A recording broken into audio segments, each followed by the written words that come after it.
시사 인물 토크쇼 한 분만 판다. 한 명의 인물과 그를 둘러싼 이슈를 끝까지 파보는 시간입니다. 시사인물 토크쇼 한 분만 판다. 사실 오늘 저희가 하려고 했던 후보가 여러 개 있었는데요. 그중에서 여러 명 하나 딱 골랐습니다. 네, 여러 명. 자, 함께 하실 두 분 소개하겠습니다. 김태현 변호사 나오셨고요. 안녕하세요. 안녕하세요. 쳐다봐 주세요. 좀 이렇게 화면을 보시고. 그러니까. 주의가 산만해요. 카메라도 좀 보고. 네, 김현삼 평론가님 안녕하세요. 예, 김현삼입니다. 지난주에 반갑습니다. 안 오셨잖아요. 네, 지난주에 네. 가정일이 좀 있어갖고 못 갔습니다. 네, 자, 오늘 한 분만 판다 주인공부터 만나보겠습니다.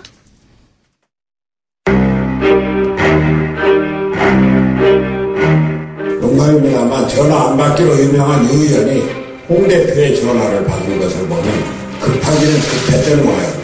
하루빨리 상정을 정해 주기 바랍니다. 황 대표에게 한마디 좀 꾸짖었습니다. 황 대표 정치를 그렇게 할 게 아니다. 정권 투쟁에만 급급하지 말고 나라 생각 좀 해달라. 그랬더니 황 대표가 좀 원성을 높이면서 그러더라고요. 네, 정권 투쟁에만 급급하다 이런 얘기도 하시고 꾸짖었다 이런 얘기도 하신 손학규 바른미래당 대표가 오늘의 주인공입니다. 그 김현석 평론가님 네. 예전에 왜 이렇게 웃으세요? 아니, 예전에 박원순 지금 현 서울시장하고 이제 일도 같이 하신 적이 있었었는데 네네. 또 지금 얘기 들어보니까는 손학규 대표 캠프에도 있었다 이런 얘기가 있네요. 오늘 저만 파는 거 아니죠? 한 분이. 아니 왜 이렇게 또 높으신 분들의 캠프에 다가 있었던 거예요? 우리 본인은? YTN 작가님이 대단하신 것 같아요. 그걸 어떻게 찾으셔갖고, 제가 2007년에 손학규 후보가 한국당, 그러니까 지금 자유한국당을 이제 탈당하시고, 네. 열린우리당 이제 대선 후보로 이제 뛰실 때, 이제 정동영 지금 민평당 대표랑 경선했을 때, 그 캠프에서 사실 잠깐 일을 도왔던. 잠깐을 강조하시는 거 보니까 별로였나 보죠, 그 당시에? 아니, 그 당시 성품은 지금 같진 않으셨거든요. 그래요? 달라요? 뭐 성품이? 그러니까 좀 약간 좀 급해지신 것 같다는 느낌. 좀 급해지신 굉장히 것 같다. 이제 그 당시 보면 모든 일들을 굉장히 여유 있게 처리하셨고 정치적 판단에서도 상당히 좀 합리적인 판단들을 많이 하셨는데 지금 뵈면 약간 고집스럽고 되게 이제 독단적이시고 되게 좀 급하시다라는 느낌이 좀 들더라고요. 점점 불안한 멘트가 나오고 있습니다. 근데 그 당시에는 기자들이 뽑은 최고의 또 정치 뭐 이렇게도 뽑히고 그랬었죠. 예. 그게 당시에 저는 당시에 손학규 그러니까 김현성 우리 평론가님은? 교수님이랑 같이 하기 몇 달 전. 네. 또 본인도 하셨어요? 아니, 저 뭐래요, 그때요. 그러니까 한나라당 이제 대선 후보 빅3 할 때, 당시 이명박, 박근혜, 그렇죠. 손학규 요거 할 때, 저는 그때 사실 개인적으로 손학규 후보의 지지자였어요. 왜요? 왜냐면, 당시 이제 노영희 변호사 한 얘기가 뭐냐면, 당시에 오피니언 리더들, 기자들한테 해가지고 대통령감 뽑으면 1위가 손학규. 그러니까요. 그랬었죠, 그 당시. 그렇죠. 왜냐면 지금도 그때 버전 마찬가지지만 지금 버전으로 봐도 경력과 양력으로 봤을 때 손학규 대표만큼 대통령감이 완벽한 사람은 없어요. 왜냐면 그렇죠. 보세요. 경기고 서울대를 나왔어요. 근데 당시 이제 경기고등학교에서 학력으로 가는군요. 아니, 그냥 다 얘기해요. 경기고 서울대에서 운동권 3인방이 있었어요. 경기고 동기들 중에서 경기고 서울대 동기, 법대 조영래 변호사. 네. 경제학과 조영래 변호사 유명하죠. 네, 김근태 전 의원. 그다음에 맞습니다. 정치학과 손학규 이렇게 3인방입니다. 경기고 서울대 동기 중 유명한 운동권이었어요. 그런데 전향을 해가지고 영국 옥스퍼드에서 정치학 박사를 받습니다. 그렇죠. 그리고 서강대 교수로 와요. 첫째. 양력을 막 외우셨네, 이제 보니까. 저 웬만한 유명한 사람 다 알아요. 모르는 사람이었어, 내가. 네. 다 알지. 알았어요. 머리 좋은 걸로. 네. 양력 완벽하죠. 학력 완벽하죠. 그렇죠. 이념적으로 좌우를 넘나들었어요. 통합에 적절하죠. 유연한 사고방식을 가지고 계시다. 네, 유연하죠. 그 다음에 정치에 들어와가지고 아마 서강대 정치학 교수할 때 당시에 YS가 광명시 보궐선거에 픽업을 해가지고 딱 전략공천 주거든요. 광명에서 3선 의원 했어요. 경기도지사 2번 했어요. 장관도 보건복지부 장관 했어요. 엄청 화려하시네요. 그렇죠. 완벽해요, 양력은. 맞아요. 사실 저는 그래서 당시에 최고의 대통령감으로 뽑혔는데 당시에 한나라당 나가면서 당시 한나라당 나가다 그랬을 때 당시 이명박 후보의 발언 제 기억에 나가면 시베리아 벌판인데 죽을 건데. 나가면 시베리아 벌판인데 죽을 겁니다. 뭐 이렇게 얘기했을 거예요, 아마. 그 말이 또 그 이후에 10년 동안 시베리아 벌판이에요, 지금. 그러니까 당시에 저는 정말 아쉬운 게 네. 손학규 당시 당시 후보가 한나라당 안 나가고 그럼 경선이 무조건 졌겠죠. 아니, 캠프에 있었던 저보다도 잘 알아요. 그러니까요. 네, 캠프에 있었던 저보다 공부 좀 잘 하세요. 알아요. 대단해. 김호곤 의원님. 사실 저는 참고 한나라당 계속 있었다면 본인의 정치의 미래도 바뀌었을 뿐만 아니라 대한민국 역사도 바뀌었을 거다. 근데 저는 사실 오피니언 리더가 물론 아니지만 지금도 아니지만 그때 당시에도 아니었기 때문에 그때 당시에 손학규 대표에 대해서 그렇게 사람들이 평가를 높게 하는 것을 보고 사실 저는 조금 잘 모르겠더라고요. 이해가 안 가는 부분들이 있었더라고요. 근데 지금 말씀 들어보니까 또 당연히 그럴만하다. 그리고 이제 정치적으로 느껴지네요. 보면 약간 이제 심심한 분이시죠. 근데 또 정치를 심심하다. 심심한 분. MSG가 좀 잘 안 쳐진 분이에요. 왜요? 왜? 드라마가 없잖아요. 드라마가 없다. 그러니까 이제 KS 마크라 그래서 이제 경기 서울대를 나오셨지. 네. 그 다음에 너무나 무난하게 대학의 교수가 되셨고 네. 교수가 되신 이후에 어떻게 보면 또 국회의원도 어떻게 이제 이렇게 얘기하면 좀 서운할 수도 있지만 쉽게 되신 거예요. 상당히 이제 쉽게 되셨고 그다음에 보건복부 장관 되셨지. 그다음에 경기도지사 하셨지. 그러니까 사람들 마음에서는 뭔가 장애를 극복하고 뭔가 상황을 이렇게 자기가 불행한 상황, 예를 들면 잘못된 상황을 이겨내는 뭔가 극복한 스토리가 우리나라 사람 드라마 좋아하잖아요. 그러니까 기승전결이 좀 없었어요. 그냥 네. 너무 처음부터 잘 나가서까지 무난한 거예요. 관리형으로 인식되게 된 거죠. 그러니까 뭔가 근데 이제 저는 그 당시 자유한국당 말씀대로 이렇게 시베리아 벌판으로 나왔을 때 그 이후에 이제 행보가 되게 중요했었거든요. 이제 그걸 극복하는 또 나름 본인이 만들어낸 드라마거든요. 근데 그 이후에 사실 좀 안타깝죠. 어떻게 보면 매번 큰 일이 있을 때마다 도와주지 않는 상황들이 있었잖아요. 그러니까 예를 들면 민심 대장정을 마치는 날에 1차 핵실험. 손학규 징크스가 있었죠. 네, 손학규 징크스가 있었고. 그다음에 어떻게 보면 또 옛날 2016년 강진 칩거 만덕산에 계셨는데 그렇죠, 만덕산에서 2년 6개월 3개월인가요? 2년 3개월 있다가 내려오는 그 날에 또 그날도 북한에서 미사일을 발사했어요. 그리고 24일인가 본인의 이제 7공화국 비전. 나는 예를 들면 87체제, 87년 헌법을 뛰어넘는 새로운 헌법이 필요하다. 시대에 맞는. 그러니까 이게 30년 됐지 않냐. 라고 하면서 7공화국이라고 자기의 비전을 얘기해요. 근데 그날 박근혜 대통령의 노트북 그 사건. 그렇죠. 그 사건이 딱 터지는 날이에요. JTBC. 태블릿 사건이. 태블릿 사건이. 최순실 태블릿 사건. 참 이러기도 쉽지 않아요. 그러니까 그런 과정을 거쳐서 그러면 지금 당에서 독재를 한다는 이런 얘기까지 듣게 되신 겁니까? 어떻게 보세요, 김태우 변호사님? 근데 좀 여러 번 꼬인 것들이 있죠. 그러니까 꼬인 게 있다. 아마 손학규 대표 입장에서는 예를 들어서 내가 한날 대외 변수가 터지 그건 어떻게 본인을 막을 수 있는 게 아니잖아요, 사실. 그러니까 그 당시에 핵실험, 북한 핵실험, 아마 그 핵실험도 아마 2007년 가을인가? 2007년인가? 2006년 10월이었어요. 그러니까 그게 이제 민심대장정이라는 게 사실은 굉장히 그러니까 지금도 맞아요.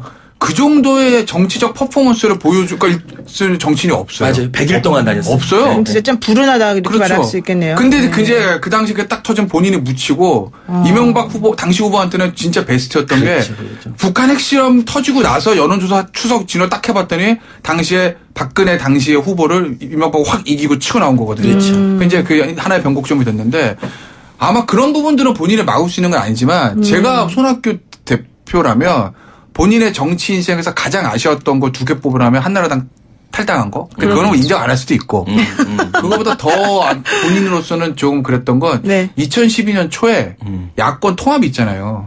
당시에 당권은 손학규 대표가 가지고 있었거든요, 당시에. 근데 당명은 민주통합당인지 모르겠습니다. 근데 당시에 이제 외부에서 당시에 문재인 변호사라고 되겠군요. 그렇죠. 문재인 변호사. 그 다음에 영화배우 문성근 씨. 그 다음에 또 이게 하는 혁신과 통합인가요? 그쪽 세력에 들어와요. 거기랑 이제 합당을 하면서 거기서 사실 어떻게 보면 당권 경기에서 밀리는 거거든요. 당대표 뺏기면서 공천권도 놓치고 대선 후보도 못 갑니다. 당시에 아마 제 기억에 손학규 당시 당대표가 뭔가에 본인의 기득권을 내려놓지 않고 버텼다면 아마 혁신과 통합 중에 당권을 안 뺏겼을 수도 있을 거예요. 그러면 총선 공천권 가지고 2012년 대선은 박근혜 대 손학규의 싸움이 됐었겠죠. 그럼 당시에 대통령 됐을 수도 있을 거예요. 네. 그걸 보면 당시에 어떻게 보면 손학규 대표가 당권을 좀 내려놓고 뭔가 혁신과 통합 쪽에 오픈해 준 게 본인의 이득으로 보면 가장 큰 실책이었던 거죠. 그렇군요. 그 부분을 저는 제일 후회할 것 같아요. 지금 돌아보면. 어떻게 보세요? 동의하십니까? 아니 저는 뭐 자유한국당 그 당시 한국당인가요? 나왔을 때 나오고 나서 일정 부분 제3지대 중간지대에서 본인의 체력을 좀 키웠어야 돼요. 아 그렇다. 근데 나오자마자 그냥 입당하셨거든요. 거의. 그래갖고 이제 열린우리당 대선 레이스를 뛰셨거든요. 네, 근데 네. 지금 생각하면 약간 손학규 대표의 캐릭터는 약간 중도에 먹히는 캐릭터예요. 그 당시에도. 그렇죠. 그래서 약간 어떻게 보면 중도 정치를 할 수 있는 유일한 사람이었는데 네. 그때 한국당을 나와서 바로 너무 득달같이 어떻게 보면 그 대선 레이스에 뛰어든 거죠. 근데 그게 아니라 본인이 갖고 있는 컨텐츠를 그 당시 보여줬어야 돼요. 그러니까 내가 여당과 야당, 양당 안에서 내가 위치한 제3지대는 어디다. 그러면서 이제 뭔가 본인이 갖고 있는 내용을 가지고 딜을 했어야 되는데 전 그때 저는 되게 후회하실 것 같은 게 탈당한 건 저는 어떻게 보면 잘할 수도 잘했다. 근데 유일하게 저는 한국 정치에서 제3정치가 성공할 수 있었던 정말 기회였어요. 그 당시에. 지금은 이제 제3당의 유승민, 안철수 이런 분들이 계속 그런 유혹을 하는데 지금은 사실 저는 이제 양강 정치가 너무 이제 팽팽해서 네. 사실 제3지대가 쉽지 않아요. 근데 그 당시에 정말 있었어요. 근데 상당히 오늘따라 특히 좀 시사평론가 같지 않습니까? 평상시에 저러지 않았는데 제가 그동안의 말을 들으면서 뭔가 고개가 막 이렇게 끄덕여지지 않았어요. 그동안에는 그냥 건성으로 조금 내가 끄덕이는 내 진행자니까 좀 끄덕이는 걸 해야 된다 이런 책임감을 가지고 있는데 오늘은 왜 그러세요? 오늘은 진짜 내가 진정성 있게 정말 그렇구나 이런 느낌을 받는 거예요. 그렇죠. 노용의 격심 토론. 격심. 다음에 한 번만 판다 노영이 앵커를 한번 해야 할 것 같아요. 아니 근데 맞지 않습니까? 지금 제 말이? 아니 손학규 그 대표의 여러 가지 인생 역정이나 캐릭터나 이렇게 불뚝불뚝 튀어나오는 뭔가 그런 행동이나 이게 좀 맞는 것 같아요. 맞아요. 맞아요? 근데 표정이 또 안 좋아요. 근데 뭐 이제는 사실은 본인이 이제 중도 정치를 하기에는 그렇죠. 나이도 너무 드셨고 네. 새가 없죠. 진짜 그게 조금 안타까운데. 예전에 YS의 명언. 뭐요? 정치는 머릿수로 하는 거다.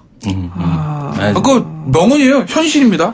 그러니까 머릿수가 너무 딸려요. 그렇죠. 그래서 이제 본인이 할 수 있는 최대치가 아마 12월 3일에 저는 대한민국 정치가 어떻게 될지를 보는 중요한 날이라고 보는데 그냥 선거법이 연동으로 통과가 되면 그러면 아마 손학규 대표는 박지원 의원하고 손을 잡을 가능성이 높죠. 아, 그럴까요? 네? 그래서 호남 쪽에 정당 하나 만들어서 그걸 통해서 이제 다음 대통령이라기보다 개헌을 통해서 결국은 이원 집정부제로 가서 그러면 뭐 실세 총리를 하고 싶은 게 아마 본인의 마지막 인생의 꿈이 아닐까 총리가 싶어요. 마지막 꿈이라고요? 그러면 현실적으로 지금 대통령이 네. 될 수 있는 상황은 아니니까. 그러면 계속 개헌 얘기를 하잖아요. 정동영, 박지원, 손학규 다시 뭉칩니까? 네? 정동영까지 뭉치기는 쉽지 않을까요? 정동영 빼고? 네, 정동영까지 박지원, 손학규 손학규 정도가. 자, 알겠습니다.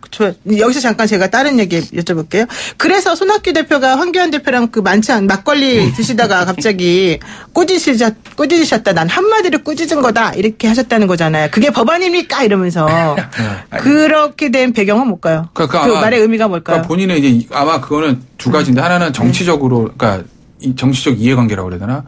본인이 사실은 이원 집정부제 선거제에 대한 열망 강하잖아요. 네. 어쨌든 본인이 단식까지 해서 시작이 된 그렇죠. 거예요. 네. 아마 손학규 대표가 그때 당시 안 했으면은 그냥 합의서도 안 나왔을 거고 그러면 네. 이렇게 안 됐을 수도 있거든요. 네. 선거제 개편한다는 거 쉬운 문제는 아니거든요. 그래서 아마 본인의 아마 그런 소신도 있고 본인의 정치적 이득을 위해서도 연동형 비례조차 꼭 통과돼야 됩니다. 그렇죠. 본인 입장에서 보면 그게 통과 안 되면 손학규 대표의 정치적 미래는 0입니다. 0. 네. 근데 그게 통과되면 본인이 하고 싶던 총리 할 수도 있었겠죠. 잘 되면. 그리고 또 하나는 아마 황교안 대표에 대한 그런 부분도 있을 거예요. 손학규 대표가 봤을 때 황교안 대표는 정치 초년생입니다. 그렇죠. 정치적 경력 차이가 많이 나요. 고등학교 11년 후배예요. 대학은 달라도. 그러니까 고등학교 11년 후배라고 인간적인 관계가 있었는지 제가 모르겠어요. 그러니 아마 황교안 대표에 대한 그런 점에서도 좀 둘 다 꾸짖었다 이렇게 얘기를. 둘 다 했을 그러니까 이제 정치를 하는 사람들의 가장 큰 이제 어떻게 보면 그게 있어요. 그게 뭐냐면 비슷한 경력을 가지고 왔고 나보다 봤을 때 저 사람이 별로 경력에 있어서는 딸리는데 저 사람 인기가 있어요. 그럼 질투심이에요? 아니, 지금도 사실 그런 거거든요. 황교안 대표는 정치적 이력도 일천하죠, 사실. 네. 총리했다는 거, 행정적인 손학규 이력 대표가 보기에는. 그렇죠, 보기에는. 근데 애송이죠. 네. 애송인데 그 자리에서 어떻게 보면 이제 막 이제 자기가 정치적으로 이제 얘기를 하고 고집을 부리는 거잖아요. 네. 그러니까 이제 그렇게 했다는 거잖아요. 정치 그렇게 하는 거 아닙니다. 이렇게 한마디 이제 꾸짖었다는 건데. 네. 평소의 성정으로 봤을 때는 상당히 이례적인 거죠. 되게 차분하시고 보면 굉장히 어떤 모든 일에 좀 침착하신데 네. 여기서 이제 화를 내셨다는 건 어떻게 보면 절박함. 연동형 절박함. 비례제를 꼭 통과시켜야 된다는 절박함이 있는 거예요. 왜냐하면 이분은 국민의당과 바른당이 통합되면서 이게 맡겨놓은 거거든요. 주인이 아니에요. 그러니까 네. 오너, 그러니까 예를 들면 지분을 갖고 있는 오너가 아니라 일종의 그냥 맡겨놓은 사장인데 이 맡겨놓은 사장이 이걸 이제 먹겠다는 이 회사를 먹겠다는 거거든요. 지금 그러다 보니까 이제 그 지분을 갖고 있는 오너들이 지금 어떻게 보면 지금 나가겠다 오히려 하는데 이 나가서 당을 만드는 게 쉽지 않거든요. 그러니까 전문 경영인들을 모셔놨는데 그렇죠. 성과가 별로 안 좋아서 네. 언제 쫓겨날지 모른다. 이런 네. 분위기 속에서 지금 절박하다. 그렇죠. 네. 그렇게 보십니까? 뭐 그럴 수도 있죠. 근데 그리고 이제 당을 나가는 게 이게 보면 이게 당이라는 게 버티는 사람이 이제 결국 임자요? 이길 수밖에 없는 게 뭐 바른미래당의 재산이 그렇게 많지는 않겠습니다만 그래도 이제 당비란 게 그렇죠. 있고 네. 나름대로 뭐 임차 보증금도 있고 뭔가 당 재산들이 있잖아요. 나가는 사람은 그 기득권을 다 놓쳐야 되거든요. 그러니까 절이 싫으면 중이 떠나라. 네. 그럼 중들이 다 내쫓고 나만 앉아 있는 거야. 그럼 그 절이 다 내 거가 되는 거야? 아니 기본적으로 거기다 개인 그 단순하게 부르세요. 개인 소유가 되는 건 아니지만 거기다 권한 행사할 수 있는 거죠. 그러니까 예전에 새누리당 시절에 뭐 바른정당 뭐 당시 이제 김무성계 다 나가고 막 이랬잖아요. 그때도 쟁점이라고 보지만 고민했던 부분들 하나가 새누리당이 재산 되게 많아요. 그래도 그렇죠. 부동산 많죠. 현금지가 많죠. 없다는데 왜냐하면 많죠. 워낙 오래된 당이니까 그렇죠.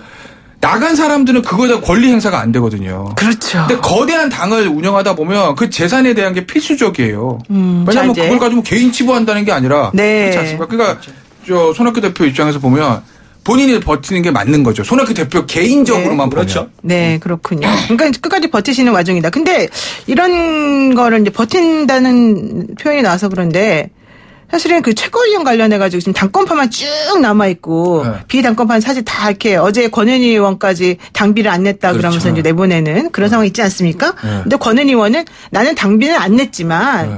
이 체제를 내가 인정하지 않겠다는 항의의 표시를 안 낸 것이고 그래서 최고위원에게 주어진 월 200만 원씩 주는 그 돈을 내가 안 받은 거다. 근데 이걸 가지고서 나를 그냥 내쫓는 거는 이 좀 치사한 속내가 있는 거다. 이런 취지로 얘기를 했단 말이죠. 네. 그런 식으로 지금 최고위원들을 전부 다 사실은 내보내고 뭐 윤리위원회를 통해서 뭔가 좀 징계하고 그렇죠. 이런 식으로 하는 것은 어떻게 보십니까? 그러면은 본인이 다 사람들을 다 이렇게 내쫓고 있는 중이에요. 그러면 그러니까 이미 마음속으로는 분당이 된 거죠. 그러니까 예를 들면 마음속으로는? 뭔가의 그 봉합 가능성이라는 걸 생각을 하면 그렇게까지는 못하죠. 뭐 권은희 의원도 마찬가지고 뭐 당비 안 내는 그런 부분도 마찬가지고 그걸 빌미로 내쫓는 것도 마찬가지고 최고위원 자리에서 내려오게 하는 것도 마찬가지고 만약에 그래도 저 세력하고 우리가 같이 가야 된다라는 생각이 있으면 정치라는 게 마지막 금도가 있잖아요. 그렇죠. 선을 넘지는 못하죠. 근데 이제 양쪽 다 선을 넘은 거거든요. 그 얘기는 이미 심리적으로 분당 상태. 어차피 내년 총선 따로 치를 거야. 우리가 한무지 뭐 살 줄 아냐? 라는 생각들에 대한 공감대는 가지고 있는 거예요. 그러니 아마 그런 행동들 나오는 거 아니, 아니겠어요? 당 안에서 새로운 당을 만들겠다고 기획단이 만들어진 거예요. 이건 진짜 웃기는 일이잖아요. 이게 당 안에서 지금 그 당대표가 있는데 이제 유승민계와 안철수계가 새로운 당을 만들겠다고 기획단을 만들어서 회의를 또 거기서 하잖아요. 당대표가 네, 있는 그 회의실에서. 그렇죠. 이거 자체가 사실 기형적이고 서로 이제 어떻게 보면 유승민계나 안철수계도 어떻게 보면 그동안의 금도에는 맞지 않는 거죠. 보니까 손학규 대표 말처럼 탈당을 하고 본인의 새로운 당을 만들겠다고 해야 되는데 지금 그것도 안 하는 거거든요. 그게 어떻게 보면 본인이 뭐 패스트 트랙을 막고 뭐 지금 올라와 있는 이런 어떤 막아내겠다. 12월 3일 그걸 막아내고 하겠다 이런 건데 저는 모든 게 이제 손학규 대표가 이렇게 본인도 당비 대납과 관련된 지금 아직 시원하게 문제 이게 해결이 안 된 상황이고 여러 상황에서 좀 무리수가 있는 거죠. 양측이 지금 보니까. 그렇군요. 네. 오늘 여기까지만 듣겠습니다. 갑자기 푹 끊어버려. 훅 들어오는데? 네, 훅 끊어버려. 어쩔 수가 없어요. 자, 지금까지 김영성 시사평론가 김태현 변호사였습니다. 고맙습니다. 네, 감사합니다. 네, 한 분만 판단 여기까지 듣겠습니다.